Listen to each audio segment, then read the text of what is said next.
what the content we have and how can we mold it according to an answer. You have some very raw preparation, you have very basic preparation. So even at that level of preparation, how can you write the answer? Let's try to understand. So according to Hobbes, whatever he witnessed in the revolution or civil war, according to him, the state of nature is a completely a situation of war of all, and his main concern was liberty. Then whatever the system is, be it a democracy, be it any other form of government, who can actually ensure the prevention or preservation of liberty was the ultimate goal, and for that only we supported democracy. If the liberty itself is under the threat because of the populism and unqualified citizen participation, what is the use of democracy? To understand anything properly, we have to deconstruct it and then we can reconstruct it. And that is what we do in the answer writing.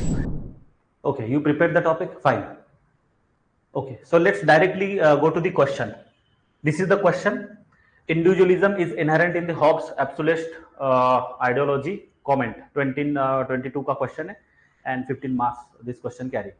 So I hope in the last session we have discussed about some basic details we have discussed in the last session, like what is intro, what is important. From the today's session onwards, we will be discussing the core idea that first important thing, before you write the answer, I want to suggest you that once the timer will be on, you will get around 11 minutes. About in that 11 minutes, at least spare 1 or 2 minutes to figure out what are the various different dimensions you are going to, various different aspects you are going to write in the answer. So basically a brainstorming. You make, let's take, instead of 11 minutes, let's take 12 minutes today, but let's focus upon writing all the relevant important dimension. Correct? Gradually we will work upon each of the dimensions. Today we will try to write the relevant answer. Okay, and how can we write the relevant answer? When we can ensure that all the dimensions we are writing of the topic, and that too in a proper flow. So let's take extra 1 or 2 minutes so that you can use that extra 1 or 2 minutes to brainstorm the ideas, to figure out what you are going to write, and then you write in a structured manner. So let's focus today in a structured answer writing. Fine.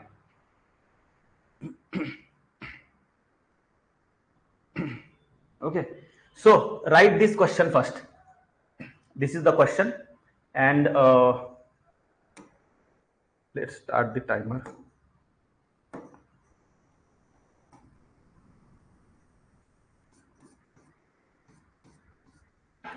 Let's take 12 minutes. See, again, one more important thing, do not give me some random suggestions. We are going to do so many experiments. So just have patience. Again, one more time, I want to tell you, my tagline is have patience. Always remember, have patience. Everything we are going to do, I have done this even before so many times. So do not worry. I know how to take things, how to carry forward the things, how to make it effective. So don't worry. Just follow what we are trying to do first, and then gradually you will come to know what new things we are going to do. Okay, so 12 minutes I am giving you, although you will get 11 minutes, but 1 extra minute I am giving you because this is the beginning of our answer writing. 1 extra minute I am giving you for the brainstorming. Okay.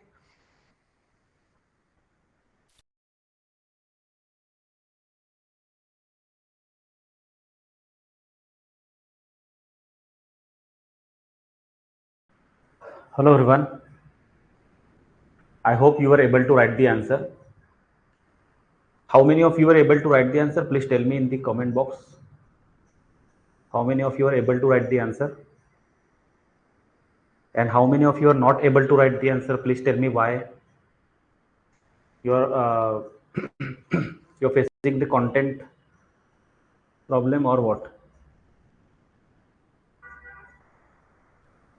Able to.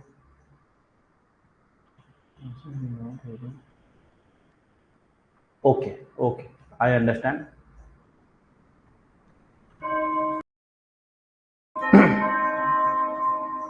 Okay, wrote but not completed, etc. Fine. Okay, stop writing now and let's please focus here. Please focus here. No need to comment. I understood. Let's focus here. See, you might be. I will be coming to the answer. Do not worry. I will be coming to the answer. I have written everything here. But first of all, for those who were not able to write the answer, let me come to such people who were not able to write the answer. Okay, not able to write the answer. Now, not able, they might have two reasons. First, there is no reading of the content. Okay, but there is not possibility of it because you all have read the topic and you have come up with a little amount of preparation that I expect. There are hardly, there might be hardly few people who have not read the topic. Okay, but most of the people have prepared the topic. The main concern, the main challenge or the main barrier probably was you had content, but you were not able to structure it according to the demand of the question.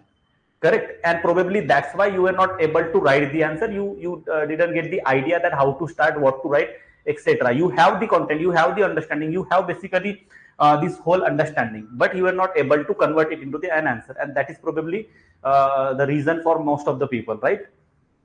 Okay, fine. Let's make it very, very simple. Let's make it very, very simple. See, if we have content, if we have understanding, then it is a matter of confidence. We have to start from somewhere. And what can be the best way to start? What can be the best way to start? See, what can be the best way to start? First of all, try to decode the question. The question is talking about individualism. Question is also talking about absolutist. Okay, so Hobbes is not any word of which we have to understand the meaning. Hobbes is a person. Okay, inherent is simply we know what is the meaning of inherent. Comment is the directive that we will try to understand later. But here, individualism and absolutism, these are the two keywords we have to first understand. Once we understand this, then we can probably understand the question. Now, individualism means something which is related to an individual, which is centered to individual, like individual. An individual is at the center of the discussion. That is individualism. Okay, when a single person, when an individual is at the center of the discussion, then that is individualism. So individualism is inherent in the Hobbes. Whatever the Hobbes theory is, in his theory, the individualism is basically at the center of the discussion of what his absolutist ideology. Now, what is meant by absolutist? Absolutist means something like absolute power, like complete power.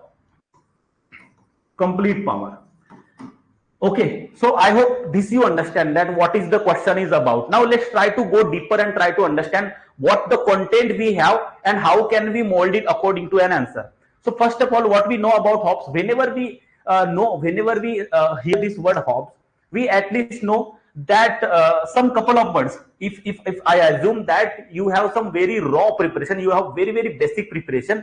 So even at that level of preparation, how can you write the answer? Let's try to understand. At least you know that he witnessed a revolution. A civil war, correct? He witnessed all this situation, and in civil war, in a revolution, what he realizes is that everyone is selfish.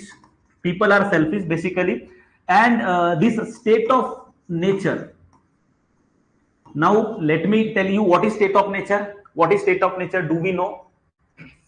What is state of nature? See, in brief, I will tell you. This is a state.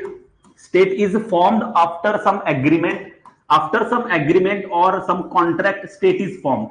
But before such kind of any contract, there is complete anarchy.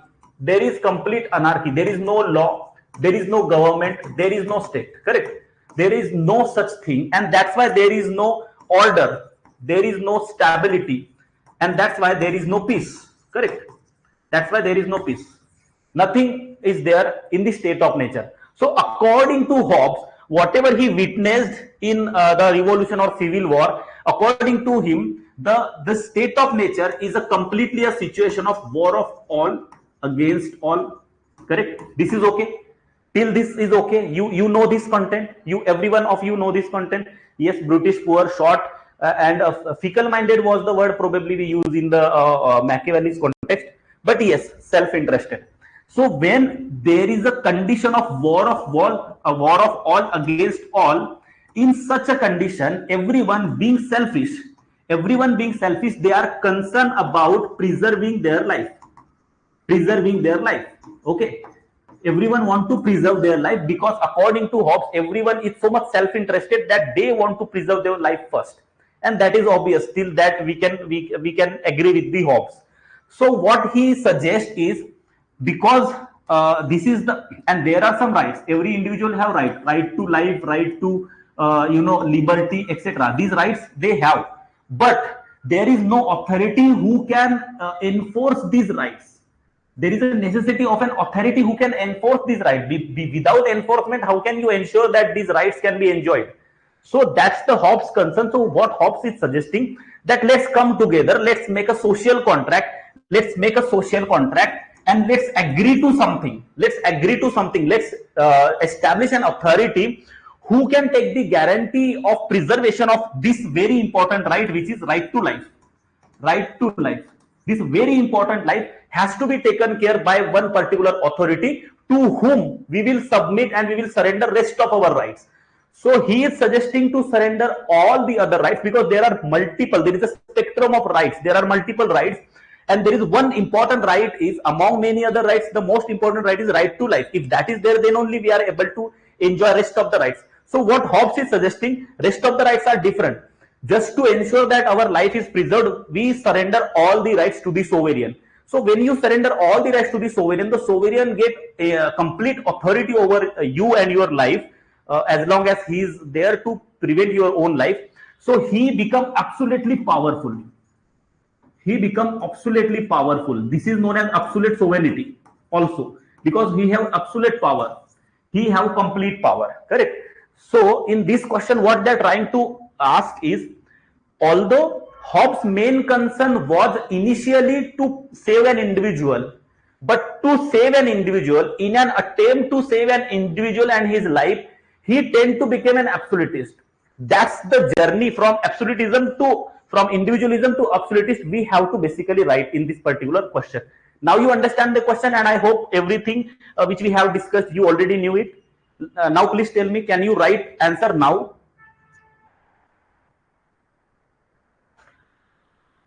Can you write answer now? These are the core ideas, and this is the flow of the content. Like what was the situation, then what happened, then what Hobbes suggested, and what it turned out to be. This is basically a flow, correct? This is basically a flow. Let us now discuss the answer. This was not the answer, this was only decoding of the question, and let us discuss the answer. Here is the brainstorming which I have done here. Okay, I have done the brainstorming. Individualism, Hobbes, absolutist. Now we have to provide our analysis and perspective, because this is the comment question we have not discussed earlier. In explanation we already discussed what to write. In comment we have to understand that directive is important. Let's try to understand what the comment means. When comment is the directive, we have to write whatever we want to write, but we have to provide more of our own perspective, like what I think in this particular situation, what I think that probably Hobbes was mainly concerned about the individual rights, and that's why he probably realized that the absolute power is the only reason. So we will provide our perspective through the data and facts. Whatever the arguments we have to provide our perspective. So what we'll do first, whatever is given, we will affirm with the validity of the statement. This is the statement, we affirm with the validity, but at the same time we have to acknowledge the limitations of this particular statement. Like we have to acknowledge, because there is when we acknowledge, we have to provide an alternative perspective also, because there is a similar tradition of social contract with the John Locke. And what John Locke was also concerned about prevention of the life, preservation of the life, right to property, right to liberty. But then he did not allow, and he did not allow to surrender all the rights of the citizens or of the people to the sovereign, and he did not suggested or advocated to create an ultimate powerful sovereign, correct? So that contradiction we can provide, and then we can connect some other thinkers also if possible, and using all of the above, we have to basically provide our own perspective. So that is what comment about. Now this is okay. If you understood the answer, if you can write the answer, that is okay. I will not probably explain the answer, but I have in a structured manner I have provided what are the points we can write. In a brief, I will tell you. See, human is a naturally self-interested, we know, and he is driven by the desire and fears of death. His all the interest is basically driven by the desire of what is the desire to survive, and he has a fear of death. Correct. Now, because of the state of nature, state of war is there, that we have already explained. So individualism we have understood, but and then there is a social contract. Why this social contract? Because individual desire to escape. Every individual want to escape from this state of nature, from this situation of war of all against all. These individuals want to escape, and that's why they are ready to, that kind of social contract. Okay, so that is a brief idea, that is a brief brainstorming. These are the points. Now, how we can structure them? That is so this is the exact answer. What if I would have to write the answer? I would be writing this answer. Now let's try to understand what is each statement, what is introduction, and how it is making sense with this particular question. You will be able to make more sense with this answer, because now we have got the idea, overall flow and overall the entire points. Okay, now what we can write in the introduction?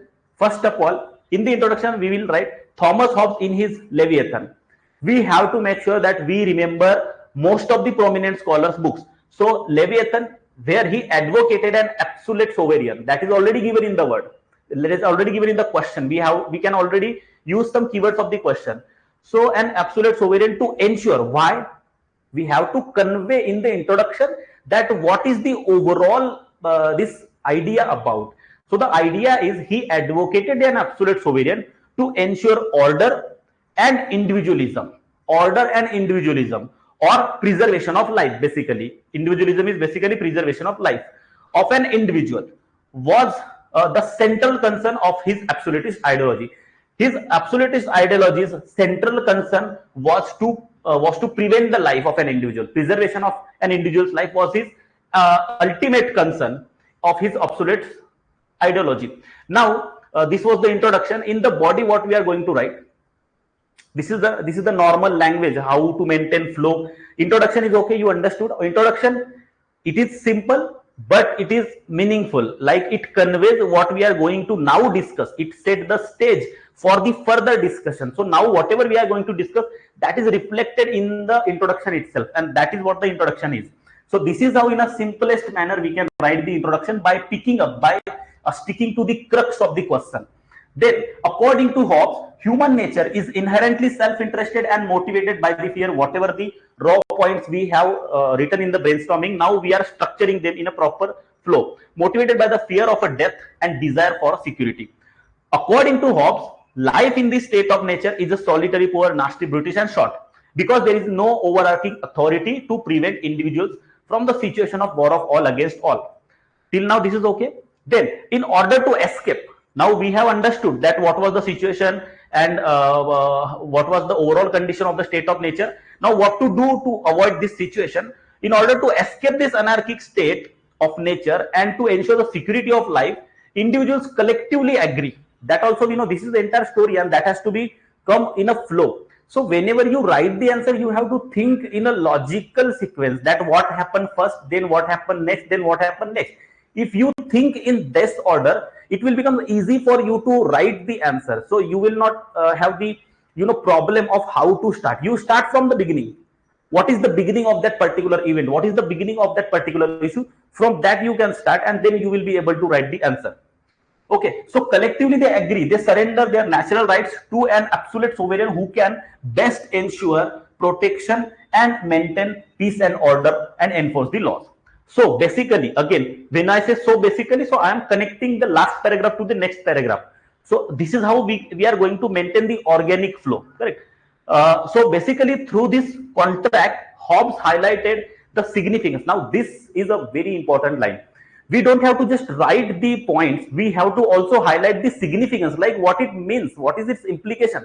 These are the important things we have to highlight. Here, the significance of a strong state. He basically suggested, if we understand the Hobbes, so Hobbes actually suggested a strong state. He suggested a strong state, correct? Not a weaker state or powerless state like liberals basically suggest.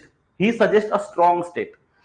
So So according to, if you remember, according to liberals, what is the state? Please tell me in the comment box. What is the state? What is the state according to liberal?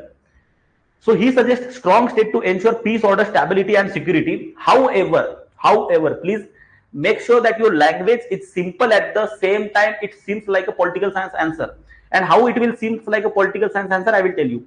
However, there are contrasting perspectives too. For instance, John Locke. Now, this is the language you have to maintain. For instance, John Locke's social contract, which also begins with individual. Even if we have to identify the parallels when we provide the alternatives, we have to identify the parallels. So what is the parallel? John Locke's social contract also start with individual. If you see, his main concern was individual, correct? So his contract, which also begins with the individual rights, similar to Hobbes, but leads to more liberal state. John Locke का जो state है, that is more liberal, and whereas the Hobbes state is actually absolutist. So it is more liberal state which focused on protecting the natural rights, unlike complete surrender suggested by the Hobbes. In a shortest and very less words, you have to convey the entire thing. Like here we have, in a one statement, we have provided the comparative analysis of both Hobbes and Locke. We have provided the comparative analysis of both, how Hobbes and how Locke's social contract idea begins with, which actually begins with the similar individualism. But then Locke leads to some different kind of idea of the state, whereas Hobbes leads to a different kind of idea of the sovereign. Okay. However, it's significant to underline that absolute sovereign is granted. Now, here is the twist. Here is the twist. Here is the main twist. And the twist is, till now, we agreed, correct? We affirmed, we provided our validity to whatever the statement was in the question. Now we are shifting. We are shifting.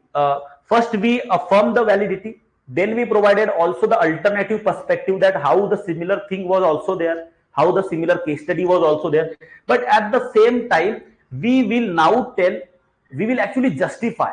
We will actually justify why we took the first stand. Okay. So, however, it's significant to underline that absolute sovereign, although Hobbes has given absolute power to the sovereign, but we have to understand that absolute power was given not just for the sake of giving the power, but only and only at one condition, that only if you are able and only if you are there to protect an individual life, then only you have the absolute power. Otherwise, you don't have the absolute power. Now you have to, you are actually trying to tell the balancing, that ultimately the individualism is more important for the Hobbes than the absolutism.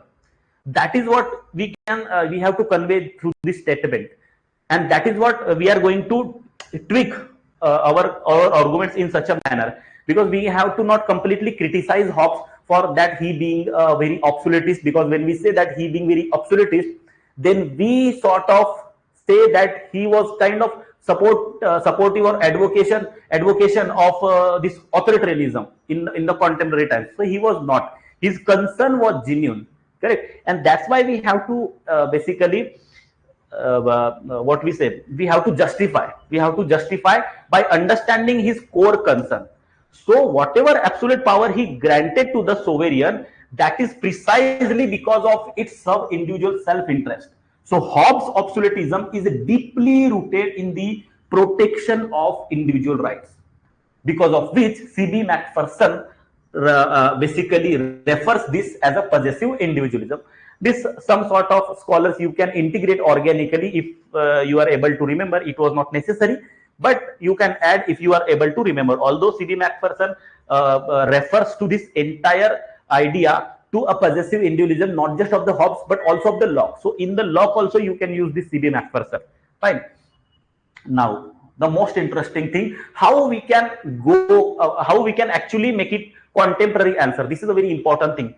Now, in the modern parallels, like COVID-19 lockdown, in the COVID-19 lockdown, there was a conflict between individual right of liberty to move freely, but then that would basically constrain the others' rights, correct? That would probably affect the others' human health. And that's why COVID lockdown was a similar situation, where individual liberties were constrained or restricted so as to ensure the larger interest of the people. So that is a similar situation. Even in the Hobbes social contract, the individual rights were surrendered for the preservation of the individual itself. In the COVID lockdown also, we were kept within the room so as to prevent our own health and own life, correct, and our liberties were taken out. So that was a similar situation. So such kind of contemporary parallels, if you are able to integrate in the answer, that makes it very, very relevant. That again, if you remember the orientation session, the political science is to solve the practical realities, practical issues and challenges. So this resonates the state authority prioritizing security over the individual freedom. This particular example actually suggests us that how state authority prioritize the security over individual freedom to protect the individual like itself. It is given in this particular answer. Now, how to conclude? In the conclusion, you provide the contemporary relevance. That is the most actually suitable conclusion for many of the answers in the political science, I would say. So, in the contemporary politics, the enforcement of law backed by the coercive power. Contemporary politics mein enforcement of the law. If you remember with this line, what is the quote you can relate by the Hobbes? What is the quote you can relate by the Hobbes? In the contemporary politics, the enforcement of law backed by coercive power. You might have heard that covenants without the law. Correct? That is the quote you can connect with. So, enforcement by the coercive power to ensure law and order at a national and global level reflects Hobbes' individualism within absolutist framework. Even within the absolutist framework, there is an individualism, even at the global and national level, that is reflected. Why? Because we use, like police use, government use coercive power to protect the individual, basically to maintain the law and order. And why to maintain the law and order? So that to protect the individual's life, correct? So that is the entire answer and that is the entire scenario. I hope this you understood. This you understood? Yes, even emergency provisions in India. Yes, Dhruvi, as you said, emergency provisions in India can also be an example of this particular thing. Okay. You understood, you got the idea, introduction, how to introduce, how to ensure the flow, how to do brainstorming, how to conclude, how to integrate the current examples, and how to utilize whatever content we have, how to structure it in an answer. You understood? Okay. Move to the next question. Any problem? Okay. Over the period of time, I will tell you, over the period of time, gradually when we will discuss so many number of questions, you will be able to exactly use the exact examples. Right now, you might be confused that can we use this example? Can we use that example? Over the period of time, your examples will refine. So don't worry. I hope this question understood. You take the next question. It's a 10 marker question. 7 minutes.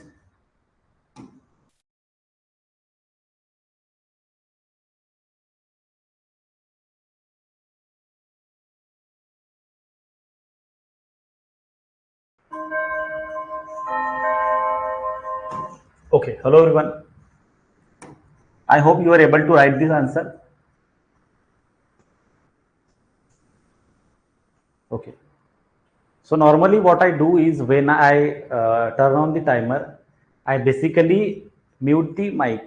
Okay. Because there is no logic, there is no point that what you want to hear after we start writing the answer. You have to focus on the answer writing. Okay. So do not comment like can't hear. There is nothing to hear. Fine. Let's focus upon this question. You are able to write the answer? Okay, 80%. Okay, fine. This is one of my favorite question actually, and JS Mill is also one of my favorite. Although I like all the scholars, we learn so many from each of these scholars. But yes, JS Mill is also very special because for many reasons. Okay, structuring problem. Okay, fine. Very simple question, very logical. Again, structuring problem can be solved by logical thought process. Okay, and logical thought process only comes when we focus upon the understanding of particular thing. Now, in this question, we will understand everything about this particular topic. I will briefly tell you. Let's discuss the brainstorming. Okay. This is the brainstorming. These are the rough ideas about this particular question. First of all, let's break down the question. Somewhere from the answer, from the question, okay, somewhere from the question, can we say that J.S. Mill had democratic inclination? That we know. He had democratic inclination. And how can we say that? Because he supported democracy. And why he supported democracy? In one of my video, I think it was a strategy for 2026 video. No, it was in blueprint. In blueprint, I would strongly suggest each of you to go for the blueprint video. First, I have released already. It's already 7 days and 8 days now. In the blueprint video, I have mentioned one thing, that is in the political science, for that matter in any subject, when we ask what it is and why so, then it becomes very simple for us to understand anything in a logical manner.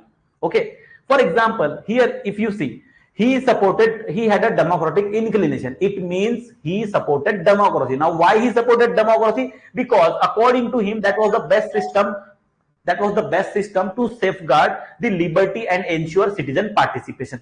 Why? In the question itself, there is an answer why he supported democracy, for the very reason that according to him, he thought that this is the best system which can safeguard the liberty and ensure the citizen participation. So his main concern was liberty first. His main concern was liberty. We have to understand. You cannot write the answer of this question without understanding the core context. The core, he was the liberal. Okay, and his main concern was liberty. Then whatever the system is, be it a democracy, be it any other form of government, if there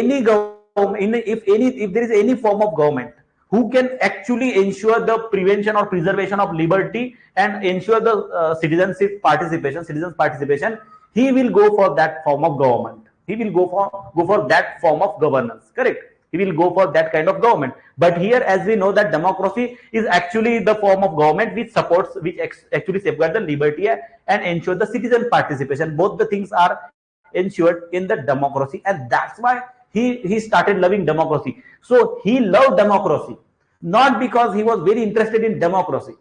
He actually inclined towards democracy because of only these things. So this is main concern. You can find the parallel. What is the parallel in the Hobbes? Hobbes also supported absolutist ideology, not because he wanted to become absolutist, but that absolutist ideology, according to him, was actually there to prevent the life of a person in war of all against all situation. So his context was different, but his main idea, Hobbes' main concern was also to prevent the life of an individual. Here also, his main idea is to prevent the liberty. He loved liberty so much so that whatever form of governance is there to prevent the liberty, ensure the liberty, safeguard the liberty of an individual, he is going to go with that. So that's why he is, and that is how he became Democrat. But then why he was reluctant about the democracy? That reason also lies in the liberty itself. Correct? In the liberty itself. How? Let's try to understand. Because the democracy fosters the intellectual and moral development. That is also one of the reasons he supported. So because without intellectual and moral development of an individual, he cannot really enjoy the liberty. Like even a wage earner, a wage labor have also individual liberty. Even the big personalities and some prominent people, they also have liberty. But you can understand, you can also say that, mentioning his book. Yeah, we will begin with mentioning his book. So we also know that there liberty is everywhere. Liberty is to all, but not everyone is able to enjoy the liberty at its full, because everyone is not that intellectual or moral. Everyone's intellectual or moral development is of not that level, and because democracy support the intellectual and moral development of an individual, that is the reason, one of the reason he also support the democracy. And also active participation leads to the development of a civic virtue. Active participation leads to the okay Tapasya, we will discuss the entire answer. Let's focus upon this answer. So active participation is also there in the democracy, and that is why he support democracy. But why Mill was reluctant? Why Mill shown reluctance to democracy? Let's understand. He had a fear of tyranny of majority.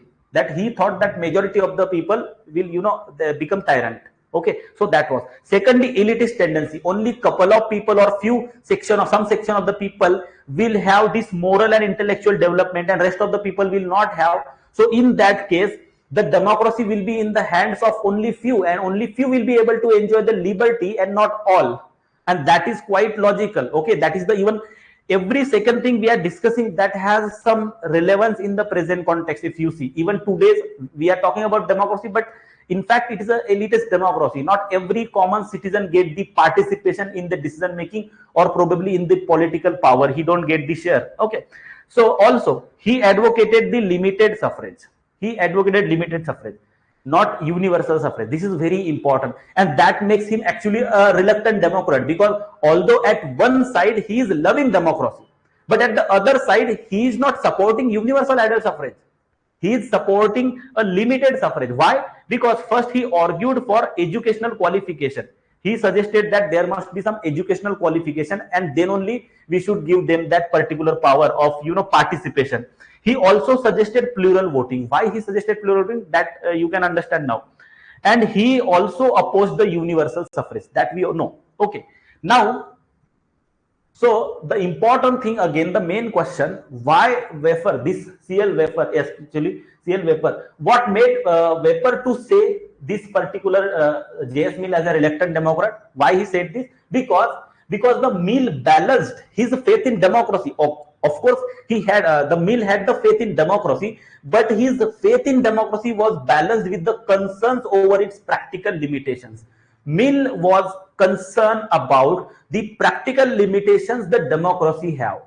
Okay, practical limitations that democracy have. So he is actually trying to balance. He want to provide the democracy. He want democracy to be there, but because of the lack of moral development, lack of intellectual development, all these reasons, the democracy faced some practical limitations on ground, and that's why he is actually not completely allowing the democracy to universal suffrage. He is actually providing it the plural voting. Plural voting means basically, if the more educated the person, he will have his vote have more power. Correct.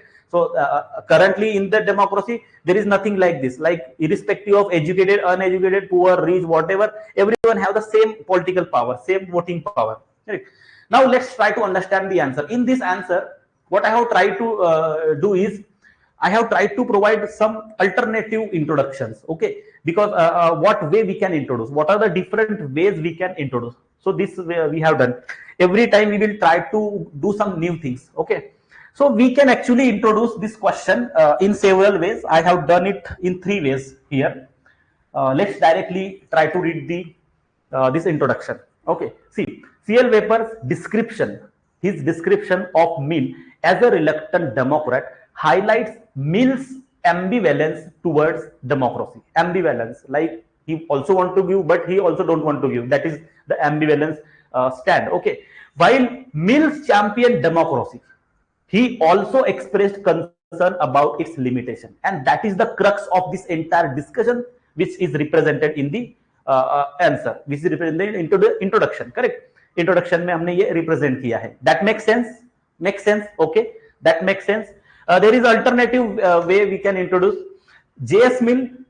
This is with the J.S. Mill in his consideration of representative government. This is his work. Whenever you mention the work or some important things, you have to underline. I have underlined every important thing. If you see here, individual liberty, I have underlined. So when to underline, when not to underline, these things also we have to understand, because many people, I have seen the answers. Many people keep underlining every second thing, even if it is not that significant. This underline means we have to catch the attention of the reader to some particular important facts, data, or some ideas. We want that he must definitely look here. Even if he skip rest of the answer, we want that he should not, even if he had fight with his wife, he should not overlook this. That is the main concern of underlining. Okay, so J.S. Mill in his consideration of a representative government advocated representative democracy for its accountability, participation, and moral development of citizens. Because democracy, representative democracy, ensure all these components. That's why he supported the democracy, and which is we can refer his work, consideration of the representative. So this is also one of the way we can introduce. Correct. Secondly, There is another way. J.S. Mill's political philosophy. J.S. Mill's political philosophy revolves around individual liberty. This can be even more sensible. This can be even more sensible introduction. J.S. Mill's political philosophy revolves around individual liberty because that is the main idea. J.S. Mill's ultimate concern was individual liberty. According to him, is the most important, and also individual liberty according to him is most important, and also to prevent this individual liberty, he actually support democracy. That's what in the beginning I have talked about. Okay, his main concern was individual liberty, and so to protect it, to protect this individual liberty, he actually support the democracy. However, due to the limitations of this democracy at the practical level in serving the liberty, to help the liberty, democracy is not at practical level serving the liberty at its full. That's why he adopted cautious approach. And that is what made him somehow reluctant Democrat. Okay, so these are the ways we can introduce. This is okay. This is fine. All the introduction, any of the introduction you use, you can that makes sense with the answer. Moving to the body part, Mill in his work, he have more than 2 works on liberty. Is one of the book. Consideration on the representative government, that is also one of the book. So we can refer these books. Mill in his work on liberty, he underscores his deep commitment to individual freedom. Again, his concern was individual liberty, individual freedom. So commitment to individual freedom and cultivation of a rationality and moral autonomy. Again, important thing is that some keywords like writing things in a very, very simple words. Instead of writing them in a very, very simple words, let's try to write some words which are short, but at the same time convey the larger meaning. Correct? Moral autonomy, cultivation of rationality, all these were the objectives. This also sounds good actually. So he viewed liberty not merely as a non-interference. According to, first of all, we have to tell, because what we are trying to tell is the liberty is the main concern. But why liberty is the main concern? Why liberty? Why he was loving so much to the liberty? That also we have to tell in 1 or 2 lines. Because he viewed liberty not merely as a non-interference. And we know harm principle. Liberty is not just about non-interference, but as an essential. Liberty is also essential for self-realization and societal progress. For the societal progress also, self-realization, liberty is very, very important. So importance of liberty we have already conveyed. Now this has to be protected. Now, so one by one, if we ask the question, what is the main agenda to protect the liberty? Now, why liberty we have to protect? Because liberty is this important. Okay, so this is important. Now, how we are going to protect it? What is the system which can ensure the protection of the liberty? Okay, then democracy. Okay, but then again, how democracy itself threatens the liberty? And that is how we are going to tweak the question. We are going to tweak the argument that this will be the shift, that democracy have some limitations also. Let's see. So as to protect the liberty, Mills find democracy as the most suitable form of governance. Okay, but he argues that a well-functioning democracy demands a morality and intellectually developed citizen. So now we are coming to the main point. We are coming to the main point that he supports democracy because it is suitable. He finds it suitable for the liberty, protection of liberty. But he also argues that for a good functioning democracy, we need morally and intellectually developed citizen. We need and so relevant. Like I can relate it with. We all can relate with this in the current form of the democracy India having, or for that matter, every democracy. Let's say not just India. Okay. So because he feared that unqualified, very important keyword, unqualified. There are many people, but not everyone have the similar level of understanding of the political issues, who are not at the same pace of the decision making, and that is quite very logical or fact. Because he feared that unqualified democratic participation could lead to the populism, which has already led to the populism in several democracies. Correct. And suppress the dissenting minority viewpoints and thereby undermining the liberty itself. This is the core argument. The core thing is that there are several unqualified democratic participation, and because of that, the populism may rise. And if populism rises, such kind of thing like dissenting or suppressing the opinions, the liberal opinions, minority viewpoints, suppression of minority viewpoints, and thereby when we suppress the viewpoints of the minority, when we suppress the dissenting voice, where is the liberty? Liberty was the ultimate goal, and for that only we supported democracy. If the liberty itself is under the threat because of the populism and unqualified citizen participation, what is the use of democracy itself? Very, very relevant to the contemporary democracies. Very, very relevant.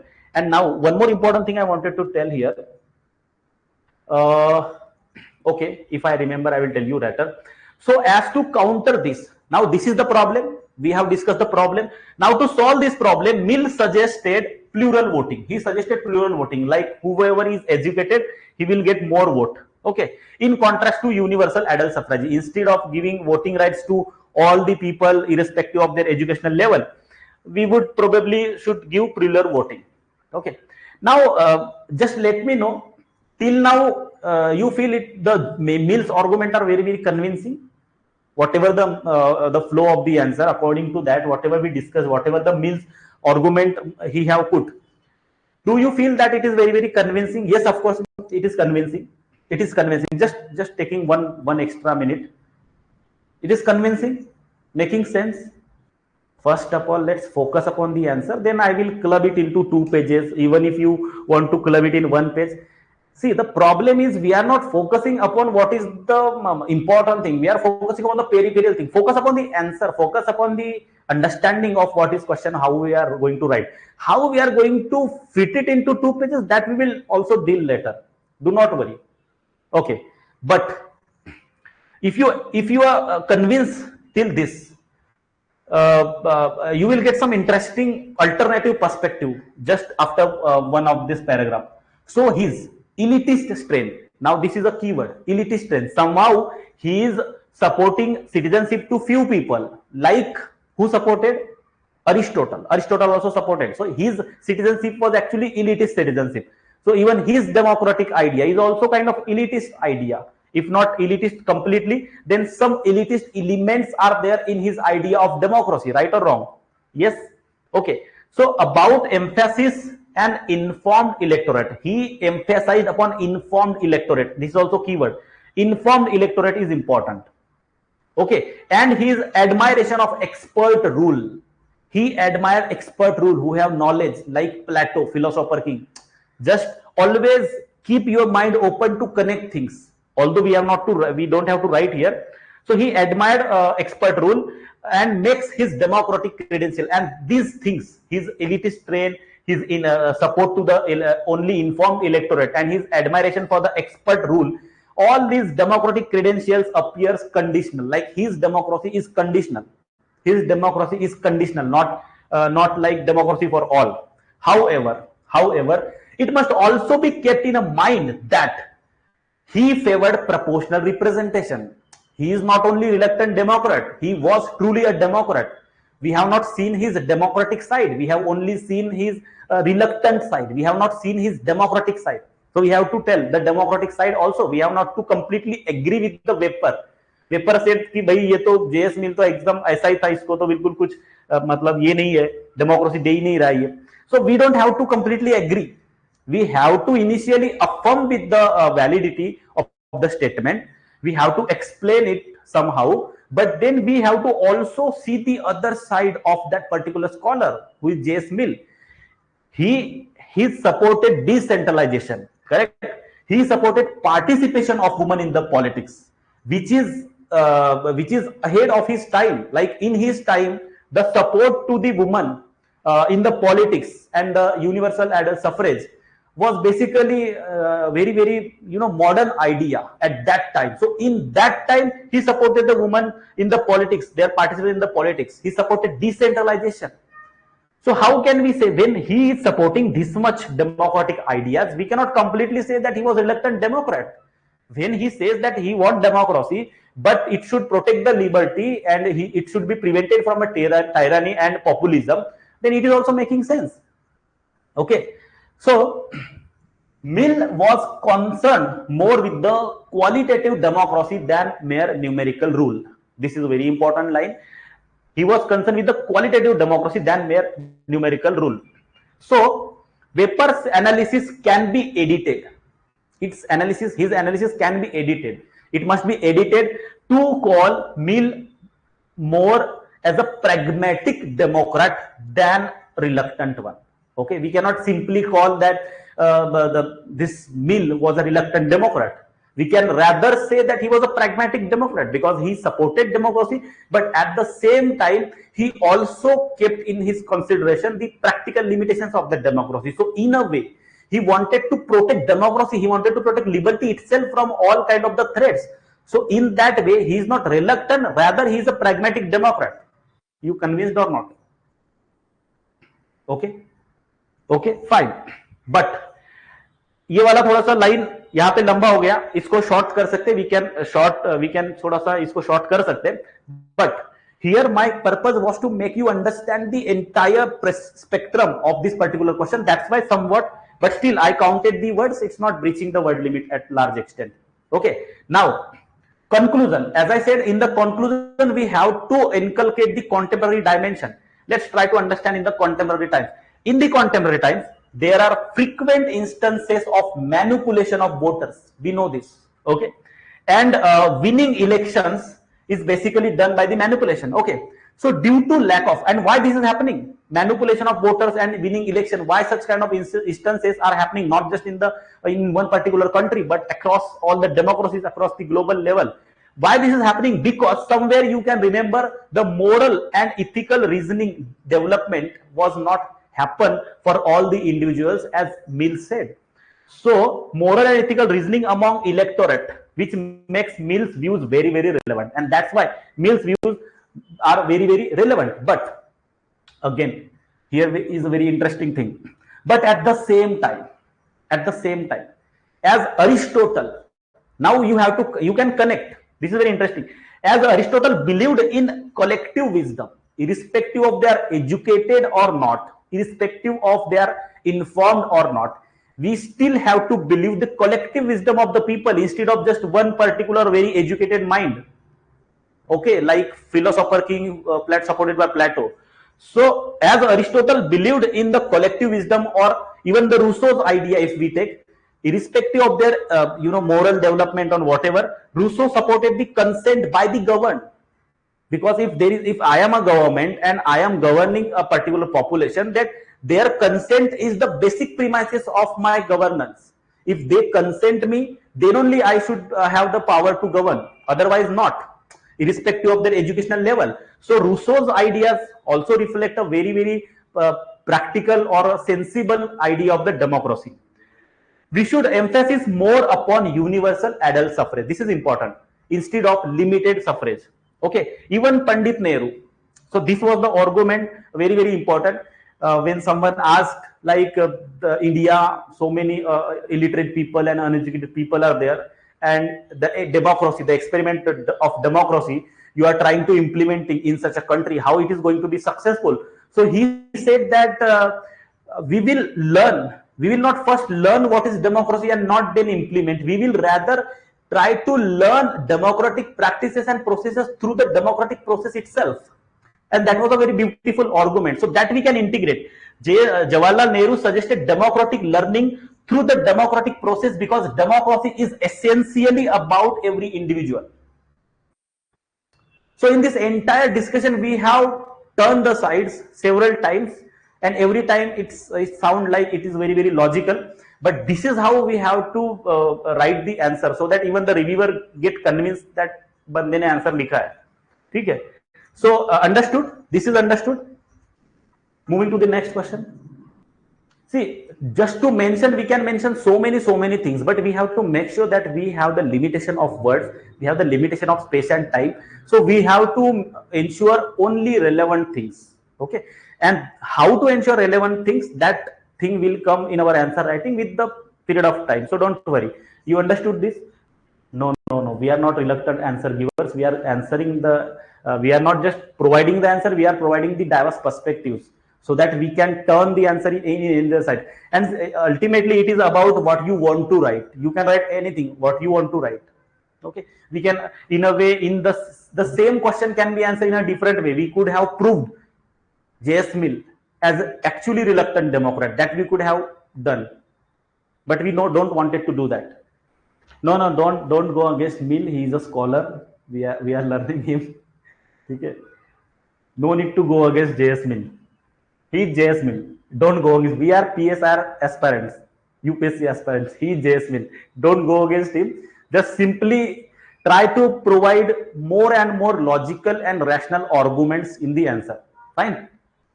अरे हो जाएगा, speed भी manage हो जाएगा, speed भी manage हो जाएगा, don't worry. पहले let's try to consolidate, let's try to learn how to consolidate the content, let's try to learn how to articulate the this particular content.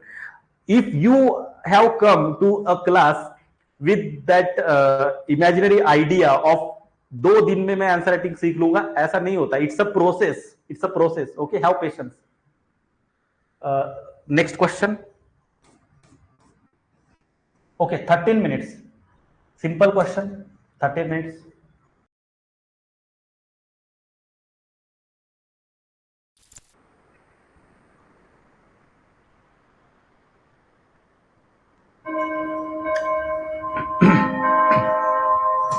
Hello everyone. You are able to write the answer? Comment में जल्दी जल्दी बता दो. Please tell me.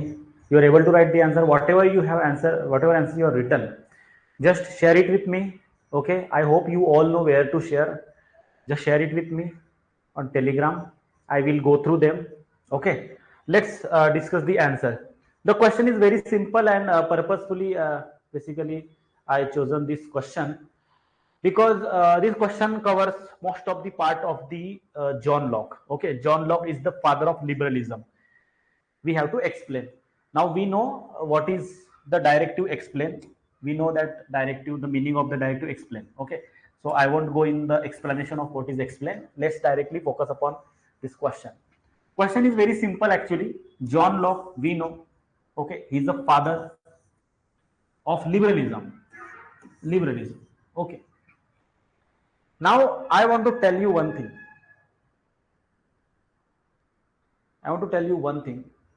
See,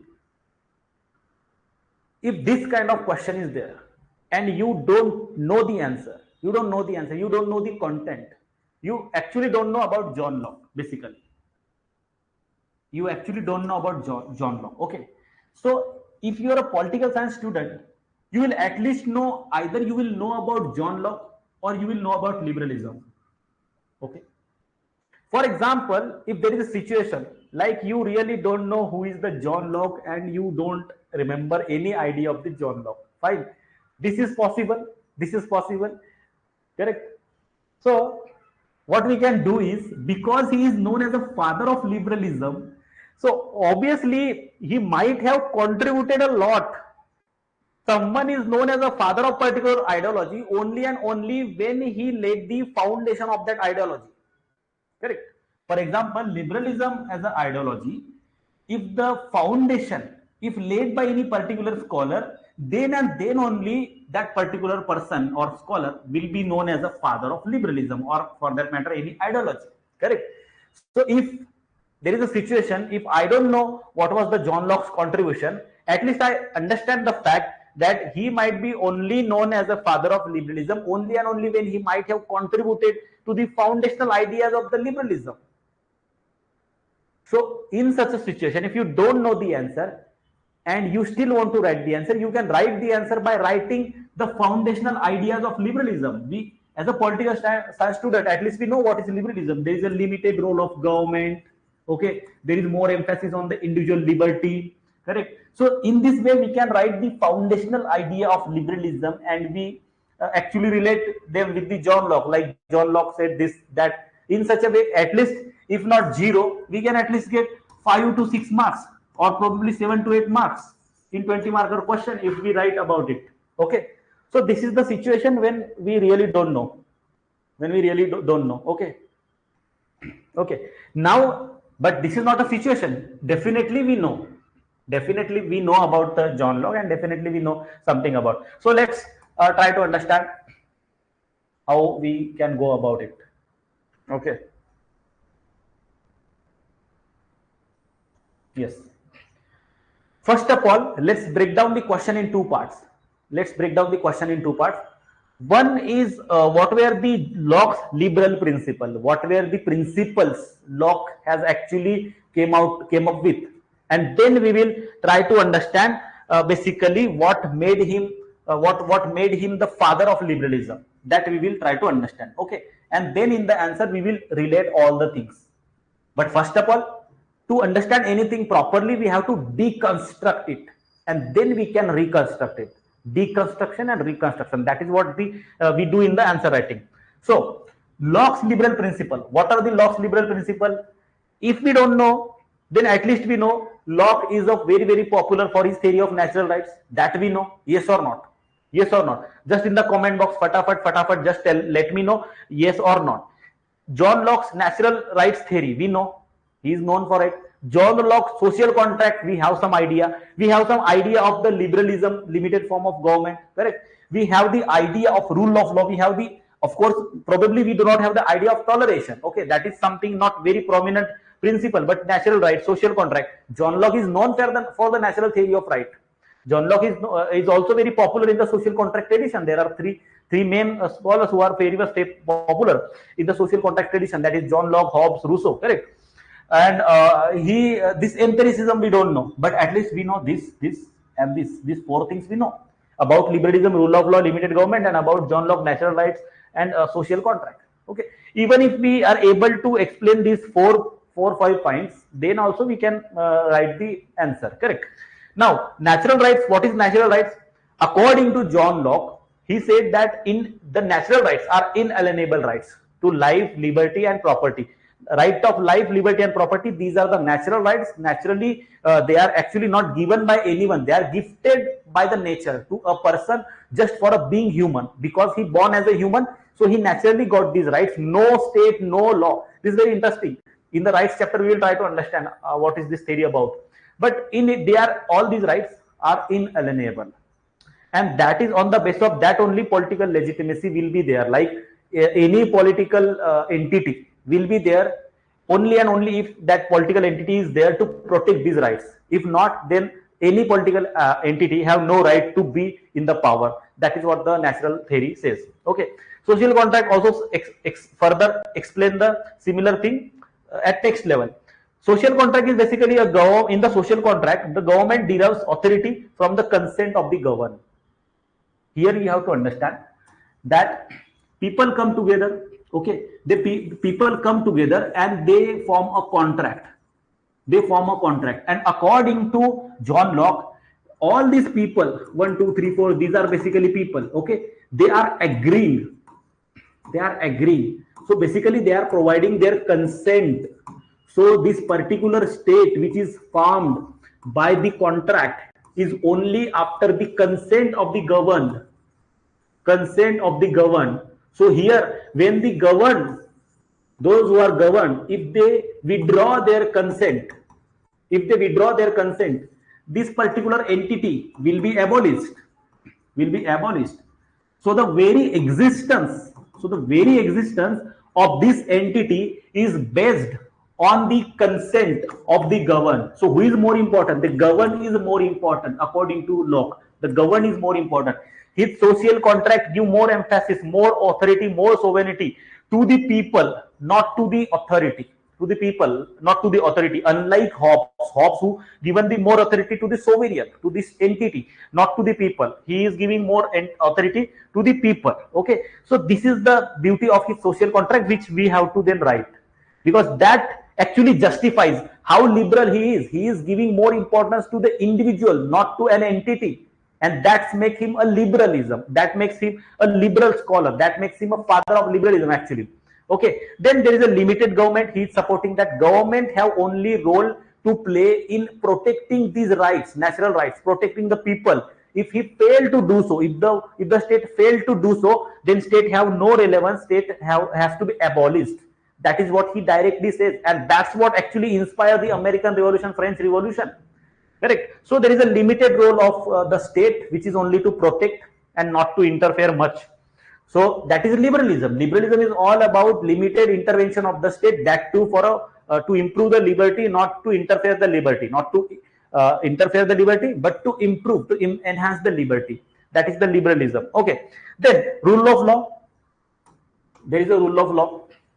Laws apply equally, ensuring fairness and accountability. Whatever the laws are there, they should be equally applied to all. So liberty for all at equal level. That is what he is saying. Important thing is that toleration, religious and intellectual freedom has to be there. Religious and intellectual freedom has to be there. So he is kind of, we can say that he is kind of that religious tolerance idea he is trying to propagate. And empiricism, like he support rational individual-centric governance on the basis of the data and fact. So these are the some key principles Locke actually owns or Locke actually advocate. Okay. Now what makes him a father of liberalism? This is a very interesting thing. Now there was a divine authority in the medieval times. Correct. There was a divine authority in the medieval times. Divine authority means people are not important. The king or the god is important, and basically there was a king who is ruling the people on behalf of the god or on the order of the god. So basically all people have to submit, they have to subsume. So when people have to submit in front of the ruler or in the name of the god, so basically they lost their rights, they lost their individual liberties, and that was the tradition continuing for a very long period of time. But that was broken down, and there was a complete shift from a divine theory of rights to a natural theory of rights. That's why this natural theory of rights was a very, very revolutionary. Natural theory of rights was, so NTR is basically not junior NTR. This is a natural theory of rights. Natural theory of rights. Okay. Natural theory of rights. John Locke came up with the natural theory of rights. So divine rights जो थे, they were not emphasizing upon the individual, whereas natural theory of rights was already centered around the individual rights and consent based government. Like you are ruling, you should rule not in the name of the god or not in the name of any particular divine authority, but you should only, you are only able to rule only and only when you have a consent of the governed, So that is a complete shift from, like what we say, a top down approach. We can say, we can relate it, top down approach, like the authority is imposed, correct, but now the authority is the consent for the authority is being taken. So bottom up approach. Okay, so this shift, originally the situation was very different, but with the Locke's idea of natural rights and this particular emphasis on individual rights, there was a shift in the entire political theory, and people and basically political theory started moving towards the individualism, and that's where the liberalism born. वहां पर liberalism वहां से शुरू हुआ है, correct? So that's where the liberalism started, and that's why, that is the main reason. Locke is called, or he's known as the father of liberalism. Also at the same time, he influenced the Enlightenment. He shaped the thinkers like Montesquieu for his separation of powers. Rousseau's social contract was also influenced by this Locke, and Voltaire's toleration was actually influenced also by this John Locke. So many liberal scholars got inspired from the Locke's idea. So he actually influenced the Enlightenment. So that is also one of the reasons that he is known as the father of liberalism. Then impact on the revolution. Now, well, if there is someone who is a very influential scholar, and if he is saying that our ultimate right is right to life, right to liberty, right to property, and the state, the very existence of the state is only to protect it. If the state fails to protect it, we have all the right to go and revolt, to do the revolution against the state and to abolish the state. In a similar way, can you find a parallel between one particular scholar who also suggests the similar thing? Please tell me in the comment box who is that scholar.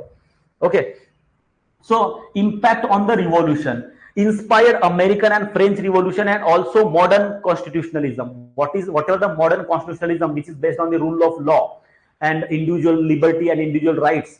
So all these ideas were actually inspired by the Locke's, correct? Marx, although Aristotle suggested, but Aristotle actually talks about the revolution when there is an injustice. Okay, similar thing. But Marx is someone who suggests for the abolition of the state completely. Okay, although the reasons of both them, Locke is not directly suggesting for abolition of the state. I'm just trying to tell you that he made such kind of arguments that inspired the American and French Revolution, and that is the reason why liberalism is known as a revolutionary ideology. Liberalism is known as a revolutionary ideology. There was a question in UPSC. You can see liberalism was known as a revolutionary ideology. Why? Because the liberalism inspired these things, and that inspired the revolution, and that's why it's a revolutionary ideology. Fine.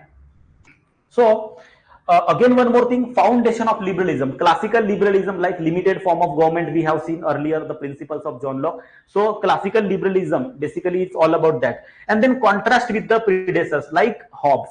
Hobbes was absolutist. So absolutism is actually authoritarianism. When you are absolutist, you actually move towards an authoritarian form of government.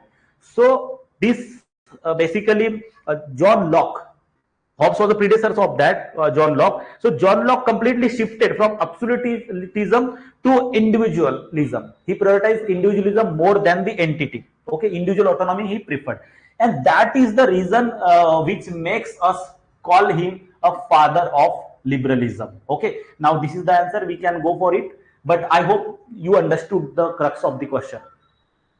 Let's understand one important thing, that how many pages, how much time is everything.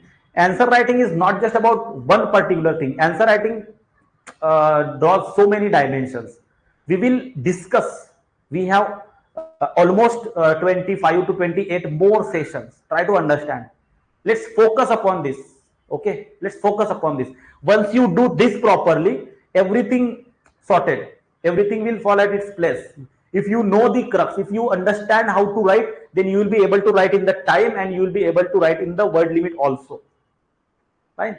Don't focus on the peripheral things. I really hate it. I hate it when we focus upon the peripheral things. We should focus upon the core aspects. Okay, not peripheral aspects. Not peripheral aspects. These are very irritating. Focus upon this. Focus upon what is important. Okay. So how can we introduce here? How can we introduce here? Also, we have discussed the alternative introductions. First of all, John Locke is a widely regarded, simple line, a direct and simple line. John Locke is widely regarded as a father of liberalism due to his foundational contributions to the liberal political theory, particularly through his articulation of natural rights, limited government, constitutionalism, and consent-based authority. Very, very simple introduction. You have to connect some elements of liberalism and say that, okay, these are the foundational ideas of liberalism, like limited form of government and natural rights, consent-based authority. These are the core ideas of the liberalism which are contributed by the John Locke. That's simple. If you say this is the introduction, because that is the crux. That is what the crux. Okay. See, uploading law video, this is not my job. Okay, they are automated.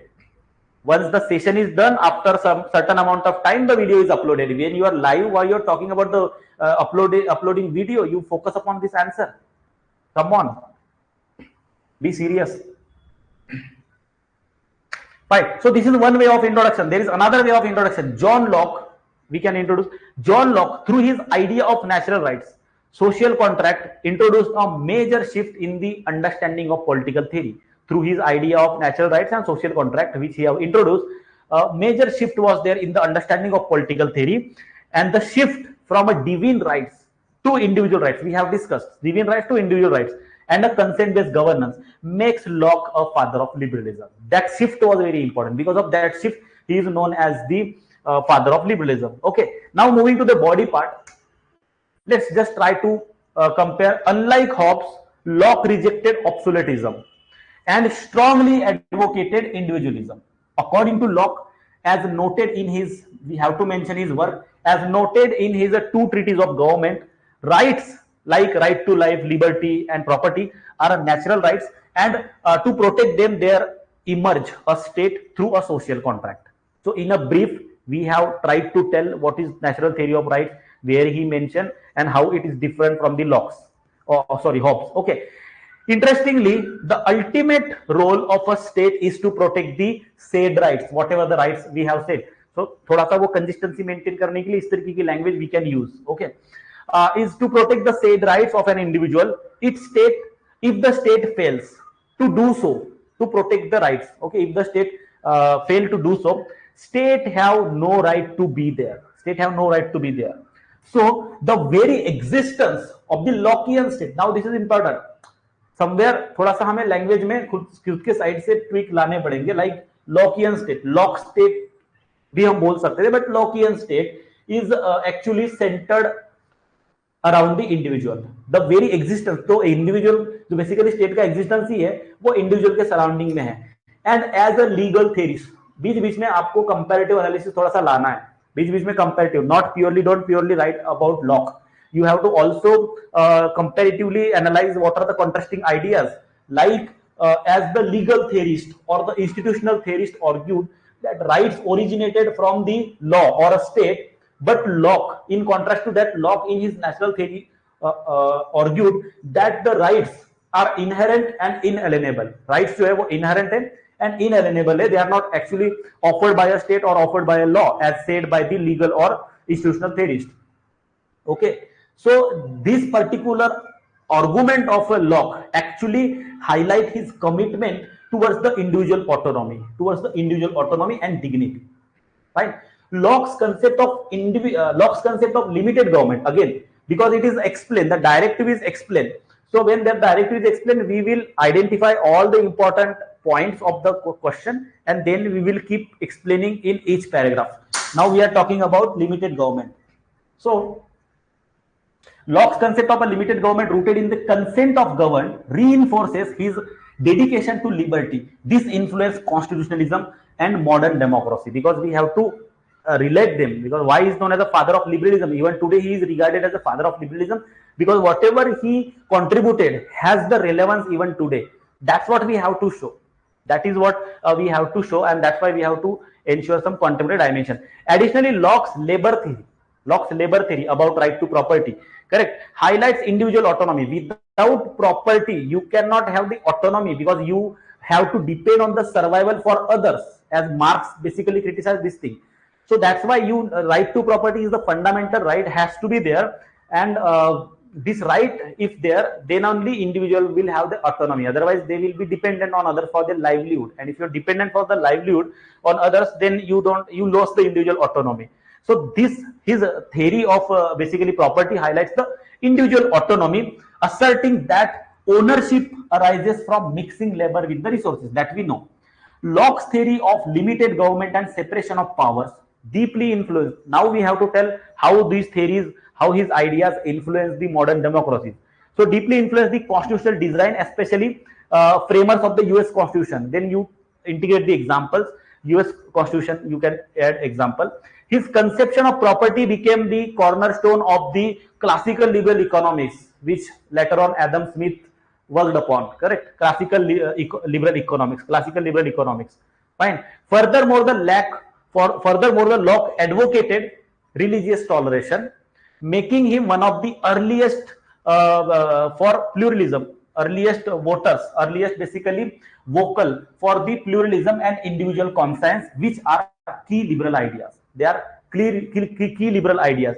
Pluralism is very important here. He talk about toleration. So there is a diversity, there is a multicultural or multi-religious community, and that's why the toleration is important, and toleration is a part of being liberal, correct? Then Locke's ideas of consent-based authority and state responsibility to protect individual rights inspired the American and French Revolution, as we talked in this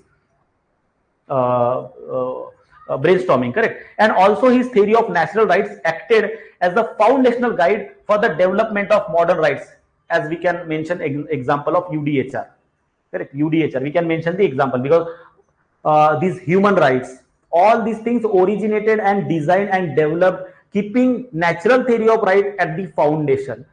And that's why all the rights and the discussion of the rights, the precursor, we can say Locke is the precursor. With his natural theory of rights, he actually inspired the discussion about the rights, and then different theories came up about the rights. Okay, so to conclude, now here in this answer I have tried to add some different kind of conclusion, a very very contemporary, very very relevant conclusion, very very out of the box conclusion we can say.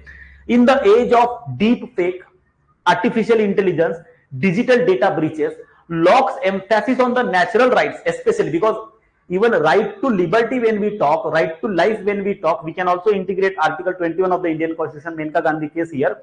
So when we talk about it, the dignified life, right to right to dignity, this is also important aspect of right to liberty and right to life. And in that case, the privacy of my digital data is also very very important segment. And that's why in the age of deepfake, AI, digital data breaches, Locke's emphasis on the natural rights, especially right of an individual liberty, can guide. Because if we see, if there is a discussion of data breaches, we have so much technology evolved and advanced right now, and there is so much concern about the digital privacy, but we still lack the proper legal, provisions to protect and to ensure this kind of data breaches and privacy. Because if you see, this technology have no boundaries. So whatever the data, for example, Facebook, Instagram, whatever, all this data is not limited to India. It is going abroad. It is going out of the country, out of our borders, and that's where this state sovereignty to protect that kind of data is actually limited. And that's why these are the concern, and that's where we can quote this natural theory rights of John Locke. And this his actually natural rights, especially right of an individual liberty, can guide the policymakers and governments to take necessary steps to ensure and uphold the most important liberal values of individual dignity. Individual dignity is a very very important liberal value, also which is resonated by the Immanuel Kant. If whenever you talk about individual dignity, Immanuel Kant, basically he inspired John Rawls. So you can, although it was not needed, but if you integrate, it show the deeper analysis and it show the deepness of the answer. Correct. So we have to make sure that our answer seems very practical, very contemporary, very deep, analytical, and very logical. So that is how we can write. Fine. So this was the answer, I think. Fine. You understood this. You understood this. This question I am giving it to you for the practice. This question, Hobbesian notion of a political obligation. Yesterday we discussed, last session we discussed 3 questions. Today we will try to understand 4 questions. 1 question for the practice.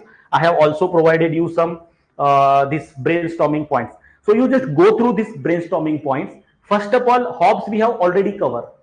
Hobbes we have already covered very properly. So I have intentionally given this question because this question have no new dimension. If you understood the first one, you can easily write the answer of this question also. So what you can do, I will definitely share this PPT.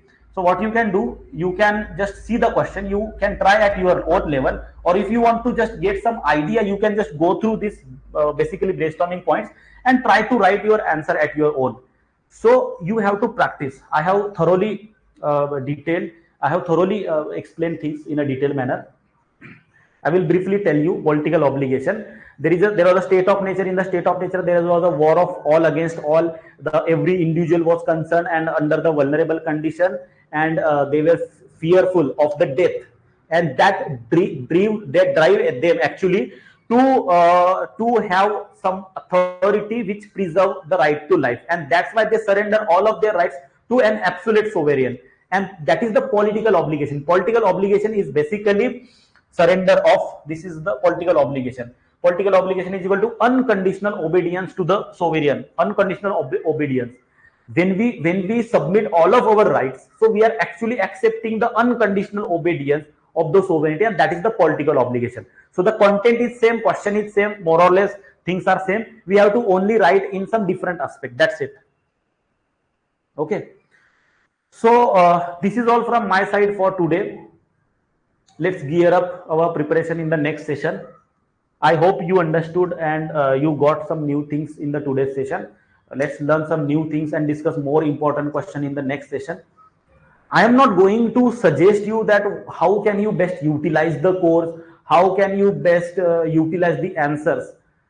Just be very, very practical. We have only 80 days with us, correct? You have to focus upon understanding things in the brain. Don't go in making notes. Don't go for much of the value addition. Don't run behind things. I tell you, I really request you, don't go behind much of the things. You have to understand the limitations of the timing. We have limited amount of time. You have to just upgrade your skills. Correct? Don't focus upon how can I use this. Just focus upon understanding. How can you understand this? How can you articulate things right now? Because when we spend 2 hours here, we don't have much time to allocate for PSIR preparation even after the session. You can at least spare 2 extra hours. Okay, that's it.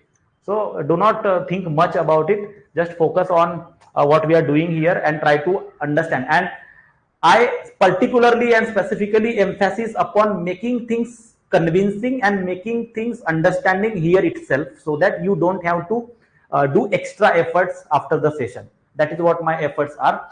I hope you understood the things. See you in the next session. See you in the next session. Okay. See you in the next session. Thank you very much for your time.